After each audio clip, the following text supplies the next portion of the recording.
விக்கிரவாண்டி இடைத்தேர்தல்ல ஒரு புது கட்சி எப்படி ஜெயிக்க பிளான் போடுறாங்க வாங்க அவங்களோட முழு வியூகத்தையும் நம்ம அக்குவேறு ஆணிவேற அலசி பார்க்கலாம். இது வெறும் பிரச்சாரம் இல்லைங்க, இது ஒரு செஸ் கேம் மாதிரி. ஒவ்வொரு மூவும் ரொம்ப யோசிச்சு வைக்கப்பட்டிருக்கு. வாங்க இந்த பிளேபுக்குள்ள என்ன இருக்குன்னு பாப்போம். முதல்ல இந்த வியூகத்தை புரிஞ்சுக்கிறதுக்கு முன்னாடி இந்த ஒரு வரியோட ஆழத்தை நாம புரிஞ்சுக்கணும். டிவிகேவை பொறுத்த வரைக்கும் விக்கிரவாண்டி வெறும் ஒரு தொகுதி கிடையாது. 8 லட்சம் பேர் கூடின அந்த பிரம்மாண்ட மாநாட்டில இருந்துதான் தமிழக வெற்றி கழகம் உருவாச்சு. சொல்லப்போனா இது அவங்களோட அரசியல் பிடப்பிடம். அதனால இது அவங்களுக்கு ஒரு சென்டிமெண்ட். சரி, அவங்களோட முழு கேம் பிளானையும் 5 முக்கிய பகுதியா பிரிச்சு பார்க்கலாம். முதல்ல விக்கிரவாண்டிய ஏன் அவங்க பிறப்பிடமா நினைக்கிறாங்க. 2வது அங்க நடக்க போற 4 முனை போட்டி. 3வது அவங்க குறிவைக்கிற 4 விதமான வாக்காளர்கள். 4வது களத்துல அவங்க செய்ய போற 5 முக்கியமான வேலைகள். கடைசியா அவங்க என்ன பேசணும் என்ன பேசக்கூடாதுன்ற மெசேஜ் பிளேபுக். முதல் பகுதி பிறப்பிடம். நான் ஏற்கனவே சொன்ன மாதிரி டிவிகேவுக்கு விக்கிரவாண்டிங்கிறது வெறும் ஒரு எலெக்ஷன் நடக்கிற இடம் இல்ல, அது அவங்க அடையாளத்தோட அஸ்திவாரம். யோசிச்சு பாருங்க, 8 லட்சம் பேர் கூடினாங்க. அன்னைக்கு தமிழ்நாடே திரும்பி பார்த்துருச்சு. அதனால தாங்க யாருன்னு நிரூபிக்க தங்களோட முதல் வெற்றிய இங்க பதிஞ்சுதான் ஆகணும்னு அவங்க நினைக்கிறாங்க. இது ஒரு தேர்தலை விட அவங்களுக்கு ஒரு தன்மான பிரச்சனை மாதிரி. இப்போ 2வது பகுதிக்கு வரோம். 4 முனை போட்டி. இங்கதான் அசல் மேட்டரே இருக்கு. இந்த வியூகத்தோட புத்திசாலித்தனமே இங்கதான் வெளிப்படுது. ஏன்னா விக்கிரவாண்டில பழைய கணக்கு வழக்கெல்லாம் இனிமே செல்லாது.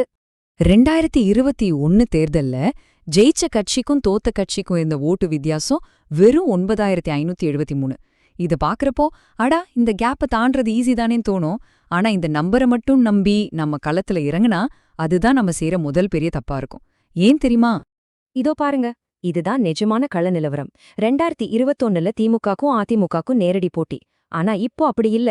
திமுக, அதிமுக, பாமக கூட்டணி, நாம் தமிழர் கட்சி, அப்புறம் நம்ம தமிழக வெற்றி கழகம்னு 4 பெரிய சக்திகள் மோதுறோம். போட்டி 4ஆ பிரிஞ்சதால அந்த 9573ங்கிற நம்பருக்கு இப்போ எந்த அர்த்தமும் இல்ல. அதனால இப்போ இலக்கு அந்த சின்ன வித்தியாசத்தை கடக்கிறது மட்டும் கிடையாது. நாம முதல் முறையா நிக்கிறோம். இந்த 4 முனை போட்டியில ஓட்டுக்கள் செதறும்போது நாம் ஒரு தெளிவான பெரிய வித்தியாசத்துல ஜெயிக்கணும். அதுக்கு நமக்கு ஒரு புது பிரம்மாண்டமான ஓட்டு வங்கி வேணும். அதை எப்படி உருவாக்க போறாங்க? 3வது பகுதி அந்த புது ஓட்டு வங்கிய எங்கிருந்து கொண்டு வருது. அதுக்குதான் 4 முக்கியமான வாக்காளர் குழுக்களை குறிவச்சு ஒரு புதிய கூட்டணிய உருவாக்க திட்டமிட்டு இருக்காங்க. டார்கெட் வன்னியர் இளைஞர்கள். பாமக மேல அதிருப்தியில இருக்கிற இளைஞர்கள் ஒரு மாற்றத்தை எதிர்பார்க்கறாங்கன்னு அவங்க நம்புறாங்க. அவங்களுக்கு வெறும் வாக்குறுதியில மரியாதை, வேலை வாய்ப்புன்னு பேசி அவங்க மனசு ஜெயிக்கணும். இதுதான் முதல் இலக்கு. 2வது டார்கெட் SC பை பரியர் சமூக மக்கள். மத்த கட்சிங்க மாதிரி வெறும் சித்தாந்தம் பேசாம நாம செயல இறங்கணும். உங்களுக்கு கண்ணியம், மரியாதை, பாதுகாப்பு எங்க செயல் மூலமா கிடைக்கும்னு உறுதியா சொல்லணும். ஆக்ஷன் தான் இங்க முக்கியம். 3வது நம்மளோட துருப்பு சீட்டு. முதல் முறை வாக்காளர்கள்.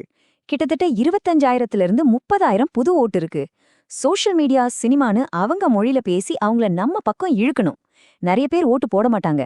அவங்க கிட்ட தம்பி ஓன் பூத்ல ஜெயிக்கிறது நம்ம கையில தான் இருக்குன்னு ஒரு உத்வேகத்தை கொடுக்கணும்.